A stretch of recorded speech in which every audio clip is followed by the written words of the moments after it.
2025-yil 26-may sanasiga ko'rib turganlaring Valavoy agronomik maslahatdan foydalangan. Shu sababdan natija shunday. Biz nazorat qilayotgan bog'larda hamma biladi, gilosda eng ko'p qurish bor. Qurish sababini to'shini hech kim topib bera olmaydi, chunki qurishda 10 xil sabab bor, o'ziga yarasha. Suvdan, tomiridan, qurtdan, kasallikdan, shox ko'pligidan 10 xil sabab bor. Sanab o'tadigan bo'lsa 10 tadan oshib ketishi mumkin. Buni qayta tiklash jarayonida doim aytib borilyapti. Qayta tiklash qilsa bo'ladi, qayta tiklash qilsa bo'ladi. Qayta tiklash qanday? Qayta tiklash mana shunday holatda bo'ladi. Mana e'tibor berib ko'ringlar. Hech qaysi inson tiklanib o'sayotgan daraxtini, sal uzoqdan ko'rsating, to'liq ko'rsatsin, o'sayotgan daraxtini kesib yormaydi. Buni kesishdan maqsad bo'lishi kerak. Mana bu yerda qayta tiklash qilingan.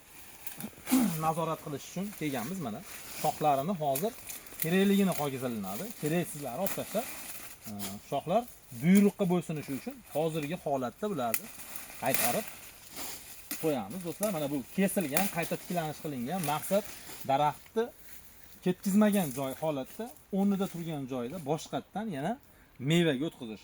Yangi ko'chat Valavoy daraxtlarida ba'zi bir realty egalari 2-yildan hosil berishni boshlaydi. 3-4-yildan boshlab tijoriy hosil beradi. Valavoylar ekilgandan keyin 6-yildan hosil berishni boshlaydi. 8-7, 8, 9-yillarda joyiga qarab tijoriy hosil beradi. Agar daraxtingiz qurishni boshlagan bo'lsa, men internetda ko'rsatganman, 70-80%. Agar daraxt 15 yoshdan katta bo'lsa, 70-80% joyini kesib tashlab, Valavoy kraskalasangiz yoki vodoemulsiya fasadni, ko'chani vodoemulsiyasida, ya'ni yomg'ir o'tkazmaydigan vodoemulsiyasida kraskalasangiz, xuddi shunday bo'lib yangitdan shox chiqaradi.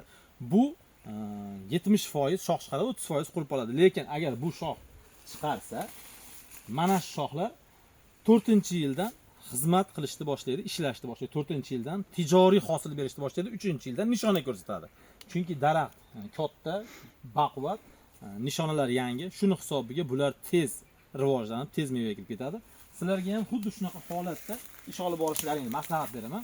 Agar kimdir nimagadir tushunmagan bo'lsa, 94 139 33 39 telefon raqamlariga qo'ng'iroq qilsalaring, agronomlik maslahati mutlaqo bepul. Bepulga o'z daraxtingizni qanday boshqarishingiz kerakligini bilib olish imkoniyati sizda bor. Faqat videoga like bosasiz, videoni maksimalni gilos bog'i bor, qiynalayotgan, qarashga qiynalayotgan odamlarga jo'natib qo'yishingizni maslahat beraman. Chunki foydasi esa, xudo xolasa, sizni ham daraxtingiz qurilmasdan zo'r katta bo'ladi. Xuddi shu holatda daraxtlar nazorat qilinadi. Mana e'tibor berib ko'ringlar.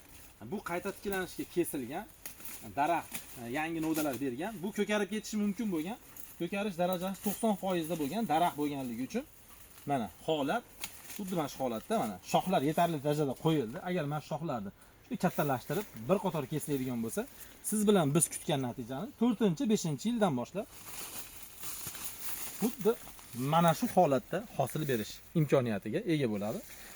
Bu tomonda ko'rsatib o'tishingiz mumkin.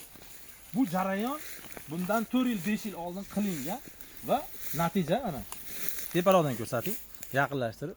Xuddi mana shu shoxlar hammasi qaytadan tiklanib kesilgan. Shu sababdan mana shu shoxlar xizmat qilishni boshlagan. O'sha hammasi 4 yillik, 5 yillik shox nodalar bo'ladi. Mana bu tomonlarda ham, o tepada 3 yillik shoxlar, bular 5-yillik, 4-5-yilga o'tgandan keyin hosili ko'payishni boshlaydi.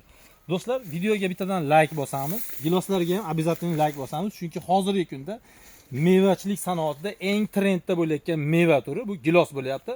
Qani agar bundan ham kuchliroq meva turi bo'ladigan bo'lsa, kommentariyada yozib qoldiringlarchi. Qani necha kishida qanaqa meva turi bor va buni hosili, uni natijasi bunikidan baland ekan.